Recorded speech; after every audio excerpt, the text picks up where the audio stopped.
Welcome, everyone, to Conversations with the Universe, where we explore the human experience on Earth. And today I'm speaking in conversation with Amanda Blain, who is the founder of Rooted Rebirth. She is a cross-cultural educator living in Guatemala and a stress and trauma specialist. And I'm super excited to hear the wisdom that she's going to share with us. Welcome, Amanda. Thank you so much for having me. It's great to be here. Yeah, it's super exciting. One more thing I wanted to add to that actually is that um, you help disillusioned professionals heal the root cause of their stress disorders and rebirth their lives for the greater and regenerative good. And I really love that you included the word regenerative in what you do, because I think that in these times it's super important to bring that piece of regeneration back into conversation and into how we live on the planet. So, the first question I'd like to ask you is how Rooted Rebirth came to be, and a few of the life events that steered you towards holistic psychology. Wow, big questions. So I want to start with something big. yeah, yeah. So Rooted Rebirth, it is my business. I am a holistic therapy practitioner. I work specifically with clinically effective research-based approaches to assist people in healing from stress disorders and trauma. And most of the people I'm working with have struggled for decades in mainstream therapy by the time they show up in my office and they're looking for a different approach. But how that came to be is that I myself experienced multiple adverse events in my childhood.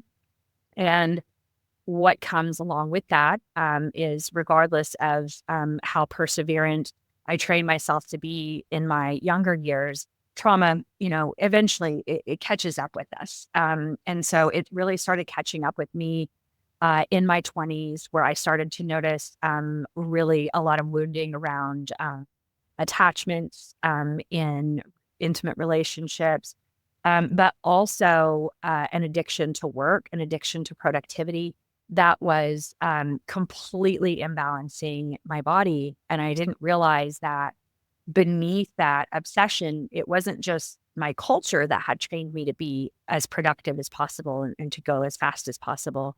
It was this underlying feeling of not being enough, of not being worthy, of only being valued for my output.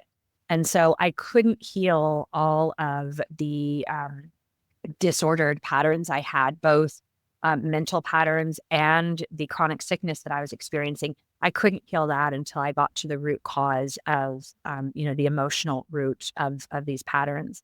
So, and with that, I also had other things that a lot of women go through, various types of trauma related to being a woman in the world, related to sexuality. And the symptoms of that started showing up in my late 20s. And I had to, as a matter of survival, find strategies that work. Um, Mainstream therapy didn't really help so much for me. And one of the reasons is because mainstream talk therapy, it targets the neocortex of the brain, which is our rational thinking mind. But trauma is stored in the subcortex connected to our physiology.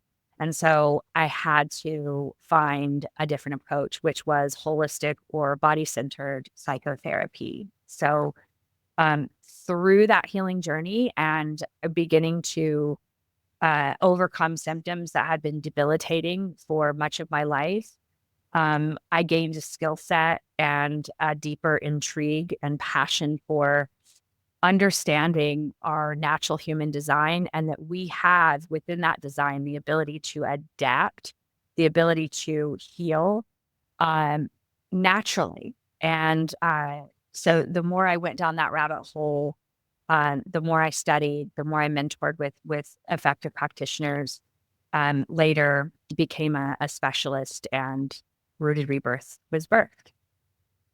Wow, that's amazing. I really, really love what you said about the cortex and the subcortex.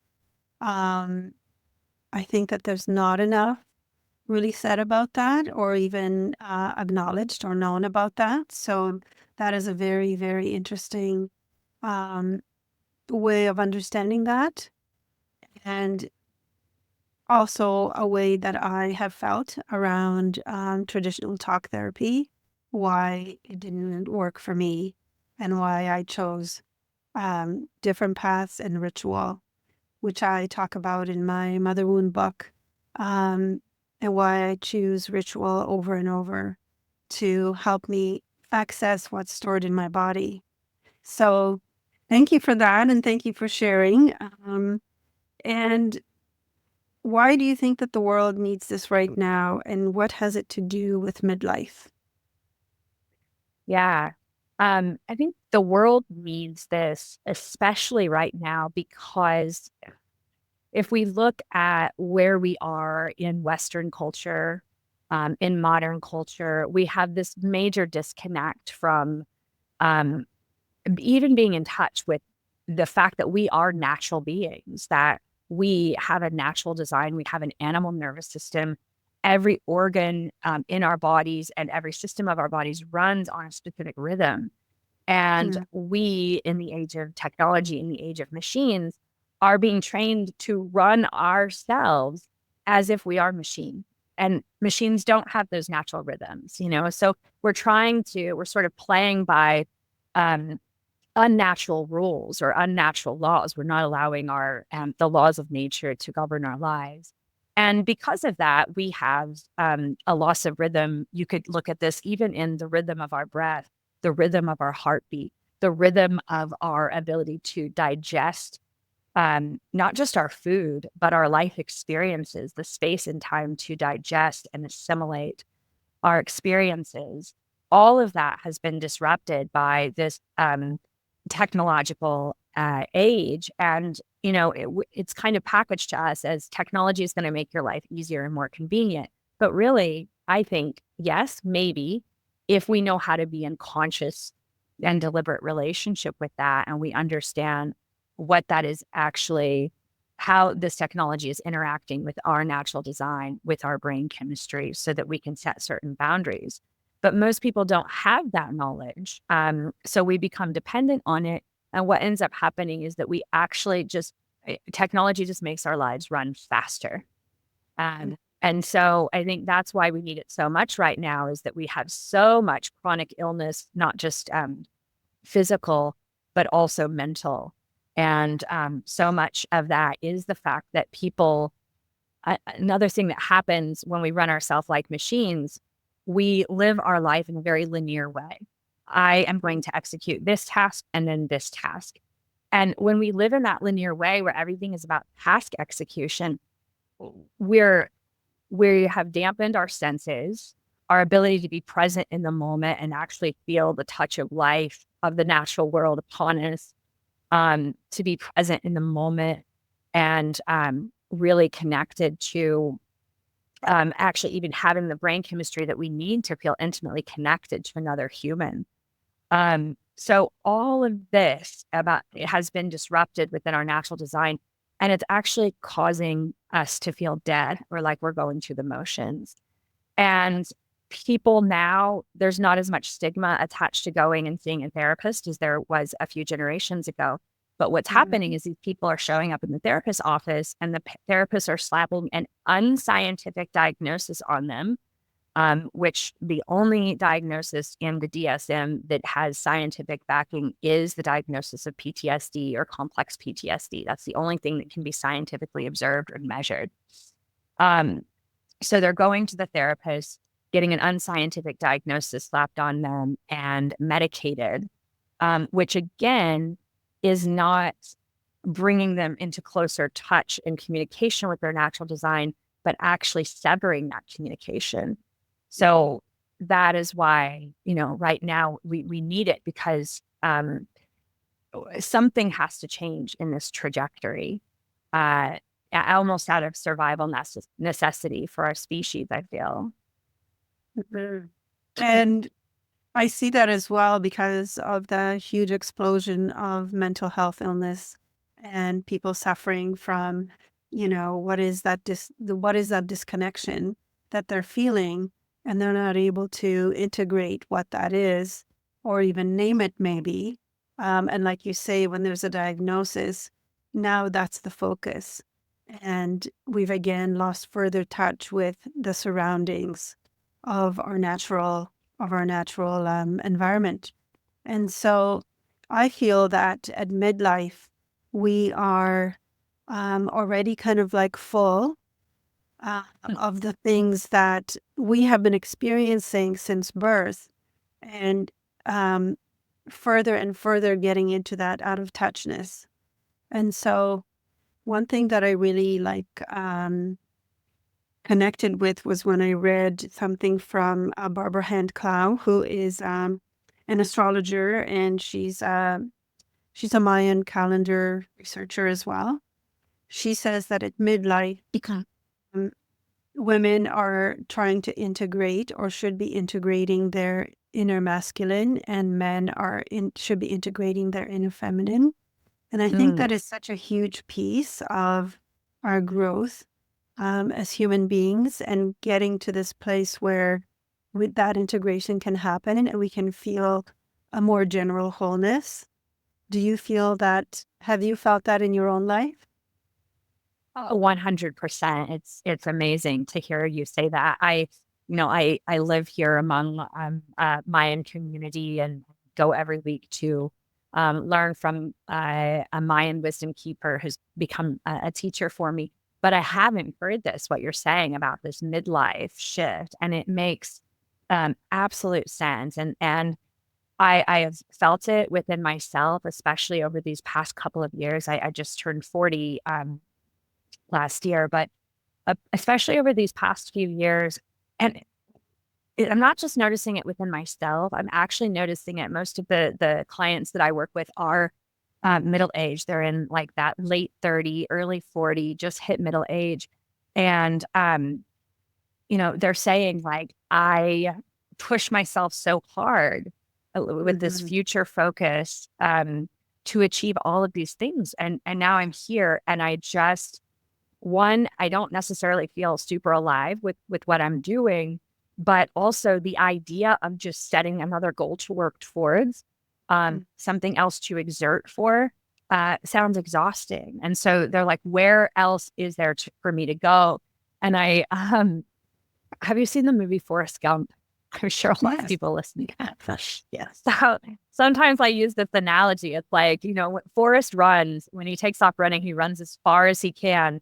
And then there's nowhere else for him to really go. And he just turns around and says, well, I guess I'll go home now. And I love that as a symbol for like home. Like we're returning within, we're returning to our hearts. And, it's a completely different journey. But yeah, I think in essence, that's essentially what, as I was talking about before, as living in the task-oriented way, versus if we're not living in a linear path, like what is the alternative? And I think it's a dimensional path, which means that as I'm walking from point A to point B, I am alive within my sensory body. I am feeling and experiencing life. And in order to do that, I need to be within my feminine, so I can receive that touch of life, upon my yeah, fascinating. And yeah, it's interesting what you've said about it is women integrating the masculine. And then what did you say about men around age 40? That they should be necessarily integrating their feminine, but because we're not really taught anything about that, and it's not really a cultural norm for men to say, oh, now I'm going to be integrating my inner feminine. They're looking for the feminine in a younger woman. They're looking for it in a different place than within themselves. And so they kind of get steered into this other direction of, I want to feel the energy of youth. I want to feel the energy of the feminine. I know that it's something that I need, but they don't know where to look for it within themselves. So they go towards the younger woman because that's like a shining example of,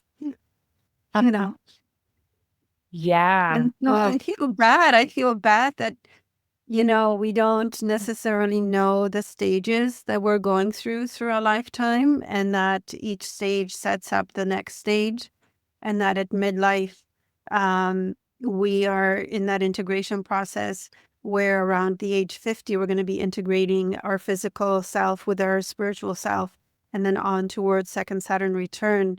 Um, each stage of our life sets up the next stage.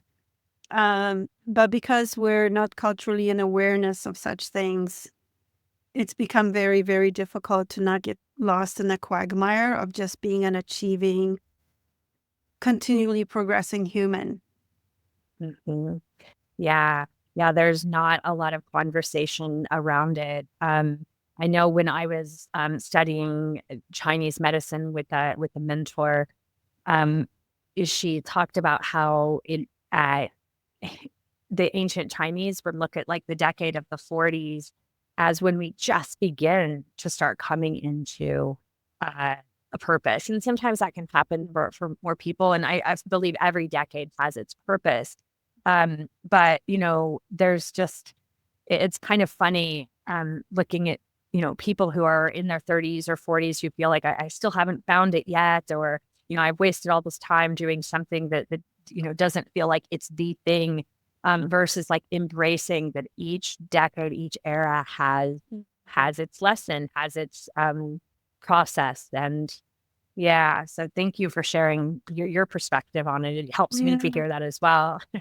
Yeah. And also from my perspective as being on the wise one path, I know from my Northern European kind of wise woman uh, culture and way of understanding life, that I know that my ancestors did honor each decade in its own way, and they understood that, okay, when we're in our 20s, we're doing this. When we're in our 30s, we're integrating that. And so, and there was a real focus on um, honoring each stage, and not just saying, okay, well, you're young, so you don't know anything, or you're old, so you don't know anything. And somewhere in the middle, we know something, you know? So I feel like being able to go back to my own culture for those teachings, and then looking around the world at indigenous cultures who have their own teachings around that as well, is really helpful. And it's good for us to acknowledge where the teachings come from as well. Mhm. Yeah. Yeah. And so also, I was attracted to a post of yours in January, which was called the 10 Pieces of Wisdom for 2025. And I became very curious about how these wisdoms related to identity, death, and rebirth, which is something that you talk about quite a bit. So, first of all, before we get into those 10 wisdoms, can you tell me what you feel is the main message of the identity, death, and then the rebirth?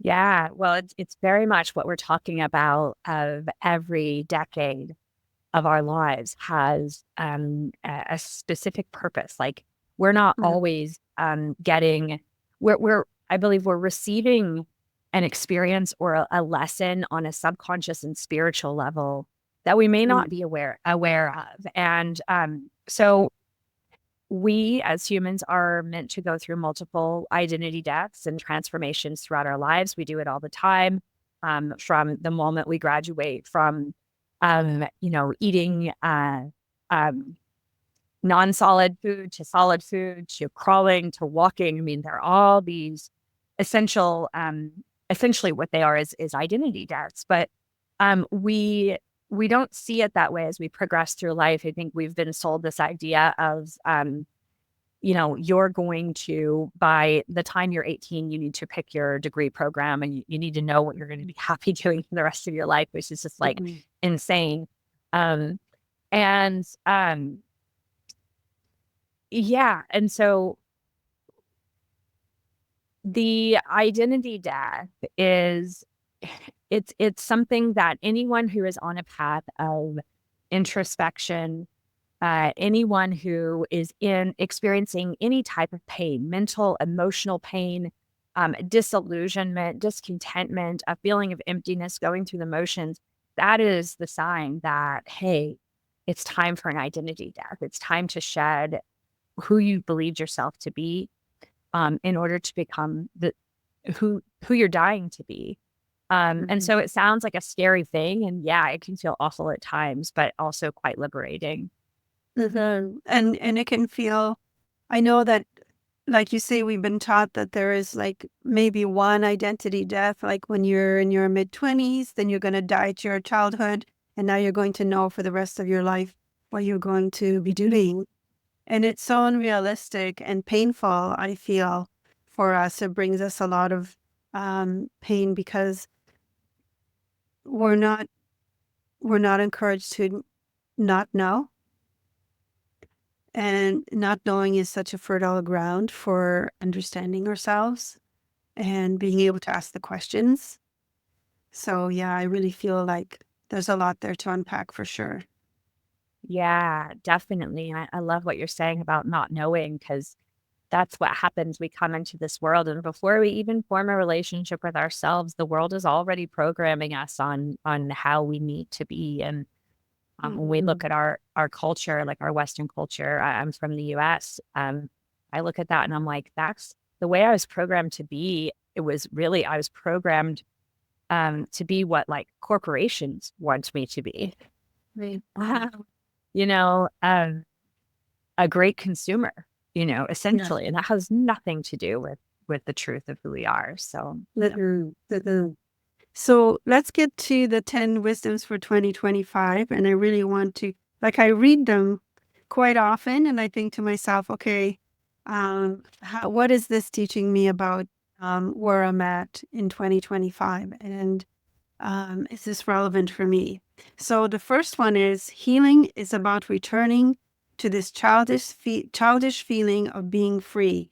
And I'm not going to be able to pronounce the last name properly. Thomas Schnitzes, I think. you did perfectly. Yeah. Tom Schnithius, or I call him Tomei. He is my long time mentor. I started working with him over a decade ago. And essentially what we're talking about is liberation. To know how liberating it is when you're in that phase of disillusionment and feeling empty, to identify what is causing that. What agreements have we made in our life that have caused a feeling of self-repression or oppression, and to make new agreements that cast off those chains. And then comes in that feeling of being free. Being free, yeah, absolutely. And number two is you got to shed the world's urgency to experience your own sufficiency. Yes. How important. One. Yeah. And that's just coming from this place of urgency. Stems from a scarcity consciousness. I don't have enough time. That's why there's urgency. And sometimes we need to work there. Like if you are a doctor in an emergency room and you need to save someone's life, all right, we need to be in survival mode. But most people, disillusioned professionals, are running around in that state of urgency and emergency all the time. It's unnecessary. And yeah, so again, it comes from this scarcity consciousness that there's not enough time, or I haven't produced enough, or I'm not enough unless I. And in that state, we will inevitably experience some form of chronic dis-ease, whether it's at the level of the mind or the body. Yeah, and I feel that in terms of I examined myself after I read that, your quote there, because after second Saturn return, I did feel a certain urgency. Like, okay, I know that I'm in the last third. If we're going to divide our lives into thirds, I'm in the last third of my life, and there is a certain urgency to, creating what I want to create while I'm on the planet. But I don't want to sacrifice on the path of that. I don't want to sacrifice the knowing that I am sufficient as I am, and that if I never produce another thing, I'm still sufficient. And yeah. Yeah. And I think another piece of it is we access our most creative brainwave states when our mind is idle. Um, we think some of our best ideas, they just dropped in when we were in a moment of Mm. rest or play. And so anything that we could may create, I feel like the value of it, the energetic quality, the gift of it, the impact of it is going to be so much greater when it's coming from this place of I am at rest because I have enough time to rest. I am allowing myself to play in this moment um, because I have enough space to play. We're in a state of abundance, and what we're going to create from that space is just going to have a different quality than Mhm. I gotta do it. There's not enough time. Yeah, yeah. Thank you for that. So the next one is the surest way to evolve beyond an old pattern is to have a novel experience. Yes. Yeah, this is really just trauma 101 in terms of trauma healing. So a novel experience is required to rewire our sense of Hmm. self, right? If we're going to work and coming home and doing the same things every day, we're traveling the same neural pathways, we're having the same narratives about our life. We're experiencing ourself as maybe the programmed self or the oppressed self or the self that doesn't have enough. Um, and what that's called in psychology is it's the default mode network, which is the specific way that our neurons in our brain fires that keeps this old identity intact. And if we step into a novel experience, boom, we've just stepped outside of that. So there's the rebirth process happening in those moments. I really, really, really love that. I know how that feels actually. Yeah. So the next one is set your own pace. The world is running at reckless speed. Yeah, it sure is. Um, Yeah, with this, again, we're not machines. So Mhm. to run ourselves as if we are is devastating to our health. Um, but also when we are, it's the world is running at a pace where a problem is identified, but we're looking at it in survival mode, in a state of urgency and emergency. So we're unable to see it from a holistic view. Mhm. So it's like, oh, let's prescribe everyone this new medication who's suffering from this symptom, but we have no idea about each individual's unique biochemistry or life circumstance. So there are going to be problems, there are going to be side effects, or attempting to solve, the world's hunger crisis by genetically modifying and using chemicals that are sterilizing the soil and creating more depletion and more famine. So that's what I mean by the world is running at a reckless pace. And do we really want to model ourselves after that? Yeah, yeah. And it's not really serving the purpose that we're trying to achieve. And I know as my training as a holistic nutritionist, how important it is to look at the whole, the whole of the human being, in their iteration as a spiritual being, as an emotional being, all the ways that we are alive in this world. And so, like you said, it brings me back to what you said earlier about machines, that we're not machines, and that machines do not integrate with their environment. And they, yeah. Mhm. So, yeah, we do Yeah. become machines when we're not in touch with our environment. Then we end up being the machine. Yeah. And one other piece of that I was taught by one of my great teachers is to zoom in on the problem or the goal, but then you have to take the time to zoom out, which requires a little bit of patience. But as soon as you zoom out, you're going to see not just the challenge or the goal, but you're going to see the relationship, um, the relationships that exist. It's not just a digestive challenge. Let's zoom out and see that, oh wow, there was a major life event that is hard for you to digest on an emotional level. Mhm. Okay. So I guess for listeners, I would say, not running at a reckless speed would mean that you don't just zoom in on what you're chasing or what you're trying to solve, but you also zoom out and allow more information to come to you before proceeding. Beautiful. Thank you for that. So we're at number 5, celebrate life as much as you mourn the loss of it. I really feel connected to this one. I have always felt that um, life and death had such a very interesting relationship, and I've always celebrated the death of things because it made life relevant. Yeah, yeah, it's so true. What are we mourning if we didn't Mhm. celebrate? And this really came to me. I spent the holidays in New Orleans, and my last day there was on January 1st when the terrorist attack happened on Bourbon Street, just a few blocks from my hotel. But that entire city, I mean, we look at jazz music and the big brass bands and the second line parades, and they have parades even when it's especially when a family member has died. They have a parade that goes for blocks, then everyone's dancing and the big band is out.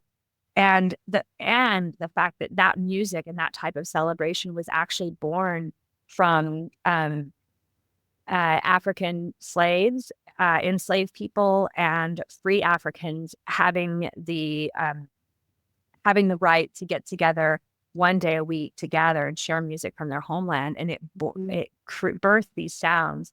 So, yeah, waking up on January 1st after celebrating for 10 days in that energy to a terrorist attack, and my heart wanted to go right into, how awful it is, and into grief, and just kind of bury myself in that, and see the world through this lens of darkness.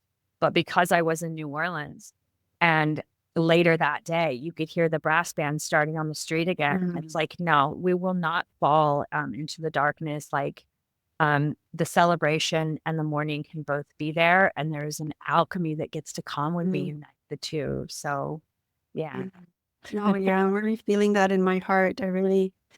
Wow, that's such an important message. Thank you. Mhm. So the next one is notice when advice benefits the person selling it more than you. Oh yeah. This was if I'm being just a totally transparent human, one of my big triggers is when I see what's happening in the not in the corporate world. We see it all the time. We see it all the time in, the world of mainstream medicine. We see it all the time. Now we see it all the time in the wellness industry. People get a certification and they think that they are like a biochemist, and they're trying to sell you a new fad diet or whatever it is. And it's not embodied wisdom that they're sharing. And it's more about self gain, personal gain, and profit than it is, the individual that's sitting before them. So, um, huge, huge piece that I hope people can be very discerning these days. I think so. And we see it online. We see it on social media. Um, I could say a lot of things about it.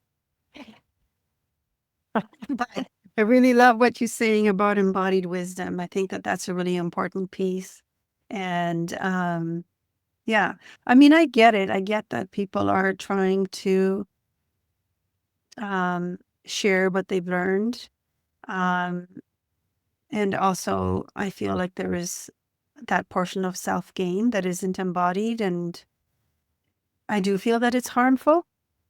Mhm. I can say that. Yeah.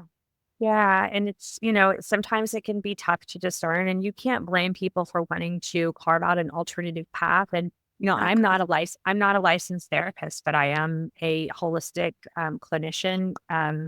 And people get results with me that they couldn't get through mainstream um, methods.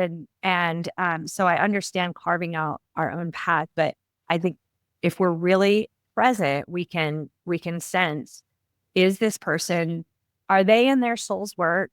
Are they coming from a place of something that they have embodied? And are they in alignment with like the reason that their soul is here and what their soul came to bring? Or is this a job? Is it about, image or Yeah. money? Yeah. Yeah.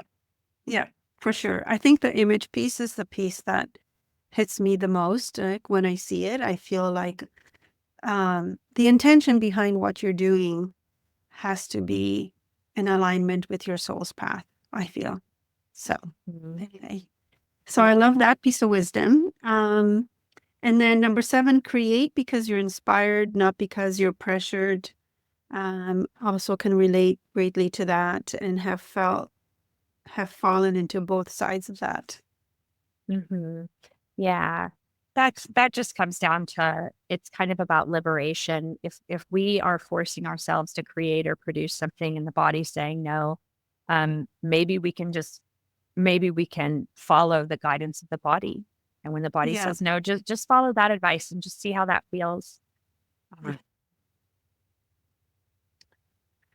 Okay, so number 8, do it for the passion, not for the dopamine hits. And I had to sit with that one a bit because at first I was like, wait, what's the difference? Yeah. Yeah. I know. After I wrote it, I was like, is there a difference? Because it just came through. But what I was really feeling with that is, an artist or a singer or a writer, like we have an energy that sometimes just shows up for us. And it's like we can't reach for the pen fast enough because this energy wants to come through. Yeah. It wants to be birthed. And there is an elation in that. And there are probably some dopamine hits that are happening there. But Yeah. what I'm talking about with this is the dopamine hit that comes from external validation or social validation. And that's Right. exactly Right. what social media has been set up for, where, you know, I think a lot of people are losing connection with what is their soul path, what is the embodied wisdom that I may have to share today, and really allowing this energy to arise from within, this more intrinsic motivation. And they're becoming disconnected from that, and instead they're asking, what would get me the most attention or Right. the most feedback, Mhm. and so it's like, we're doing a huge disservice not only to ourselves but to the collective, because it's just Yeah. at that point and we all have to be mindful of it, because the technology we use is designed to keep us addicted, so we all have Yeah. to Yeah. see it. Yeah. Yeah. And definitely, yeah. And I mean, every one of these things, every one of these wisdoms that you've written down have given me pause and have made me think about my own experience. How am I living in the world? And what is right for me? So they're great because they do make you think. It's like going to a movie that now you're rethinking the whole of the human experience after you see. So number 9 is don't let the opinions of others resonate louder than your inner voice. And that seems self-explanatory, and it seems like, well, yeah, of course, but it's also really hard to do sometimes. Yeah, especially when we jump online and in a matter of 60 seconds, you are exposed to so many other people's opinions and voices. Mhm. And if you don't have time carved out to sit with your own body and your felt sense, you have no idea what your inner voice is, because there's all this other noise in there. And so that's Yeah. really, yeah. I know for me in the social media experience, sometimes people send me other creators, like, you know, posts of other creators and say, you could do this and then you would grow faster and you would, and I'm like, I don't know how to do that for one. See, I don't have that in me. This has to be enough. Like what my inner voice is saying, it has to be enough because this is what I have to give. Yeah. And when we're doing that, like we live in a world where, like, the mainstream marketing and the modern marketing is all about quantity and, mass and going viral. And again, like, you can go viral, but that just means someone liked or followed you that day. It doesn't mean that they had a transformation in the way that they're living day to day that then will ripple out to their children and Right. their communities. And so I think we only really get to have that kind of impact when we're rooted inside of ourselves, when that inner voice is guiding us. And, who knows, maybe it will be 5 people in a week that cross our path, or, 5 people in a year that decide to deep dive inside of themselves through our guidance. And then that ripples out exponentially. Yeah. Can we trust that? Or are we just going to subscribe to what, the world is telling us about we're not being enough, or we're not doing it right according to, Mhm. I really feel yeah. that deeply, and also feel I've been thinking a lot about, what I'm putting out every day or every other day. And is it something that is really meaningful to me and that I feel is going to be meaningful to somebody else? Or am I just producing because the algorithm is calling me in my sleep? Yeah, there's such a huge difference. And I think, like, the one big question that's guiding me this year is what I'm doing right now taking me out of myself? Or Mm, do I feel parts of myself scattered and my energy is feels a little depleted and scattered? Or do I feel really gathered here, and there's mhm, a flow? Which, that's where, like, body centered work is so amazing, because we can feel the difference. And mhm. Yeah, yeah. yeah. Thanks for that. And so the last one is be willing to let go of who you've always been to become who you're dying to be. And I guess that comes back to the disillusionment of our previous self and the rebirth of a new part of ourselves. Yeah. Yeah, absolutely. Yeah. Um, Questioning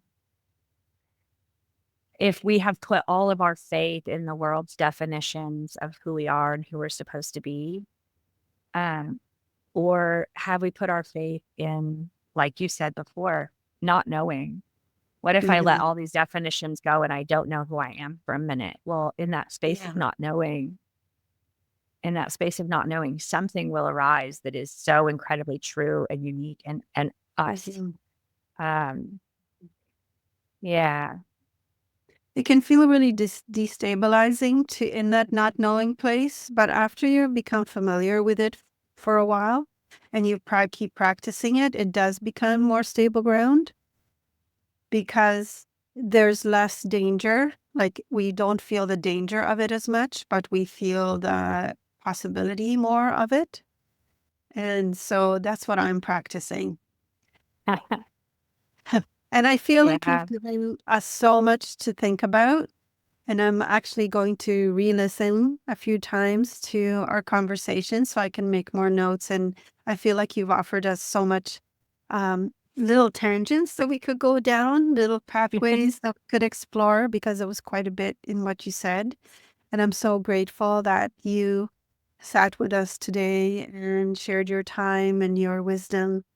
And yeah, it's been really, really, really good to now I feel like I'm talking like Trump because he uses the word good a lot. I've been very good.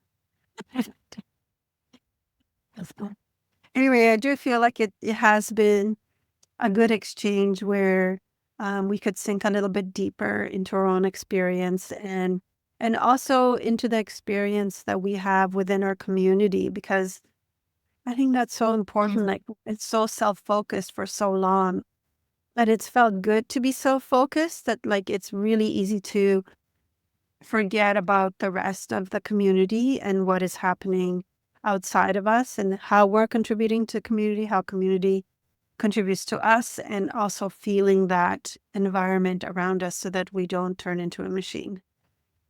Yeah. Well, I think your post today about the full moon hit it on the head. I don't know if you wanna we could I don't know if you wanna share if that's acceptable to We, summarize our talk today, but that really, yeah. yeah, I feel like the full moon gives us a lot of clarity and focus, and it helps us to see we're the microcosm and helps us to see where we are in the macrocosm and to see clearly what our path is. It's interesting because the full moon brings up so much emotion. I saw it in my partner in the last couple of days, and it was really interesting to watch and to support him through that. But I feel like it's an opportunity. The full moon is an opportunity for us to see who we are, but also individually, but also who we are in our community. Yeah, I loved your post, and I think that's the essence to kind of summarize everything we talked about today. What we're talking about is self-knowing and to get still inside of ourselves, release the noise of the programming of the world, and to get still inside of ourselves so we can connect with our own energetic signature. And in doing that, it's just like I always talk about the bees. Bees do not have an identity crisis. Bees use their felt sense to navigate, to know where to go, to pollinate. And in just doing what feels most natural, they sustain life for an entire planet. And so we are no different than that as natural beings. We just got to get back to that felt sense. And again, it may sound individualistic, but it's not, because like you said, it's the microcosm that connects to the macro. So just amazing opportunity and potential that we all have through this work. Maybe we should start spelling being with 2 E's. Yeah. Yes. I do a lot of the times. I love it. It's my little inside joke with myself. So yeah.